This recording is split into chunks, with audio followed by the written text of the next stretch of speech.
All right, guys, I've put up a couple of zone things on categorizing zone run. Here we're going to talk about some of the man schemes. Someone had specifically asked for ISO, trap, counter, and power. So talking ISO first, ISO just means we've got a backfield player who is taking a second level player. That's the ISO part. And then all the other matchups are going to function like man or duo or however you want to call them. That's probably the most basic format of everything we've talked about.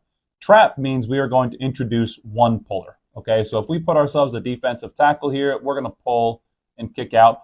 Ordinarily, you're going to kick out the high tech and an even front. So if we've got a 2 and a 3, we want to kick out the 3 tech. So if we had a 2 here, we don't want to try to kick out the guy closer to the center. We want to kick out the guy further from the center. If we get an odd front where we're not getting a high tech, we're only getting a 0 or a shade, well, then we might long trap it all the way to the end. But trap, as a general rule, only has one puller.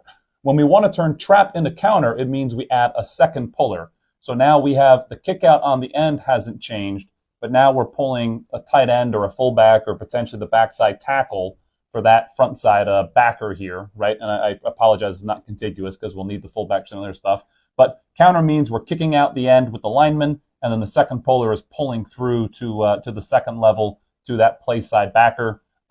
Power is going to essentially invert these things, and we're going to use the backfield player to kick out the end, and now the guard is the one pulling for that second level, right? So it's a little bit more responsibility on the part of the backfield at the line of scrimmage. To me, that's personally a tougher kick out, which is why I tend to lean towards counter, not power. But to be fair, there are teams that are great at power too.